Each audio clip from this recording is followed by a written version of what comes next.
Baik, yang kedua, jangan panggil siapa? Jangan panggil ahli fasik, ahli maksiat.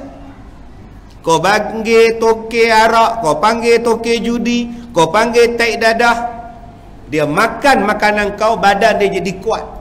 Akhirnya dia pergi buat jahat. Hasil daripada makanan yang kau bagi, engkau takut tumpang share sekali.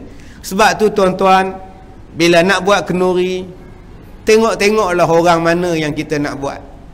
Yang kedua, ingat, bila kita bagi orang makan, Allah Ta'ala akan tambahkan rezeki kita. Yakin pada tuan-tuan pada Allah Subhanahu Wa Ta'ala. Yang ketiga, sabda Nabi, wa ada masyam, dan orang yang mengekalkan berpuasa sunat, iaitu termasuklah dalam bahagian mendapat balasan seperti orang yang memaniskan cakap dan menjamu makanan. Mengekalkan puasa itu dapat pahala seperti yang tersebut dalam satu hadis. Maka dikehendaki dengan mengekalkan puasa itu ialah, pertama, mengerjakan puasa fardu bulan Ramadan. Kedua, mengerjakan puasa sunat. Tidak ditinggalkan puasa fardu di mana-mana tahun sekalipun, dan tidak diputus-putuskan sehari puasa sehari tidak, malah dikerjakan pula puasa-puasa sunat. Bukanlah maknanya berpuasa setiap hari. Bahkan yang demikian tu maksudnya ialah selalu berpuasa, bukan tiap-tiap hari je puasa, tak. Maksudnya ialah selalu berpuasa. Isnin Khamis puasa, Isnin Khamis puasa. Maka orang yang macam ni tuan-tuan, insya-Allah mendapat satu bilik di dalam syurga. Tuan-tuan yang dirahmati Allah, kita ni kalau buat seorang-seorang memang tak seronok. Cuba kita sembahyang di masjid ni, imam seorang, tak seronok tuan-tuan. Cuba saya kuliah maghrib ni, saya seorang, lagi tak seronok. So seorang ceramah, tuan-tuan duk ngendak kat pagar tu. Sejak bila dia gila tu? Kita ni hanya akan seronok bila ramai-ramai. Sebab tu kalau abang-abang di sini seorang puasa sunat Isnin seorang-seorang, tak seronok. Kalau ada isteri puasa sekali, seronok. Ada anak-anak pula puasa sekali, seronok. Sahur sama, buka puasa sunat sama. Oh, bahagia je. Jadi akak-akak, hari Khamis nanti ajak suami puasa sunat. Abang besok terpuasa tau, kita sahur kata dia.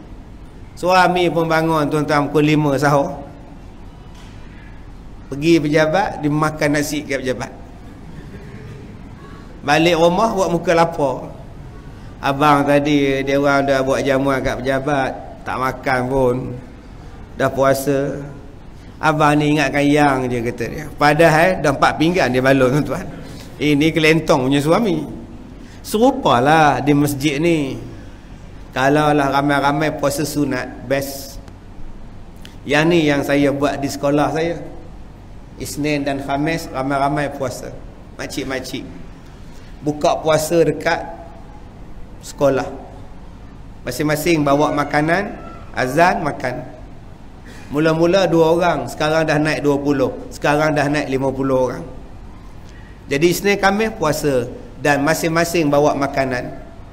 Dan sekarang ni tuan-tuan, orang dah mula sponsor makanan. Makcik-makcik tak payah lagi bawa makanan, dah ada orang sedekah dah. Jadi di surau kita pun boleh buat. Pakat 4-5 orang hari ni puasa. Masing-masing bawa siap, masing-masing bawa mangkuk, hidangkan makanan di situ. Lama-lama nanti tuan-tuan, yang tak puasa pun tumpang sekali. Buat shell out kat situ nanti tuan-tuan. Dia taburnya macam-macam tabur situ. Kita kena buat. Pasal benda ni, ibadat ni tuan-tuan, nafsu tak suka. Nafsu tak suka dengan ibadah. Maka nak mengalahkan nafsu di dalam ibadah, buat secara berjamaah. Sebab itulah bila kita buat secara jemaah, pahalanya lebih daripada yang lain. Kerana dengan jamaah ramai-ramai itu, dia mengalahkan nafsu kita. Baik. Dan yang terakhir, berjaga mengerjakan ibadat malam, disuruh oleh syarak dan terpuji akan dia. Dengan dalil sepotong hadis sabda Nabi sallallahu alaihi wasallam, "Wasalla lillahi bil-laili wan-nasu niyamun." Dan sembahyang sunat kerana Allah pada malam-malam, sedangkan pada waktu lain orang lain sedang tidur. Siapa yang bangun malam-malam sembahyang, orang lain sedang nyenyak tidur, maka orang yang bangun malam ini Allah Ta'ala sediakan sebuah mahligai dalam syurga. Tuan-tuan, selalu kita salah faham. Bila bangun sembahyang malam, kita buat macam qiyamul zaman sekolah dulu. Zaman sekolah dulu ada tamrin, zaman sekolah dulu ada usrah lah macam-macam. Tidur di surau sekolah, tidur di bilik kelas sekolah. 2:30 cikgu kejut bangun. Masuk dalam surau, subhanallah, alhamdulillah sekolah tuan-tuan.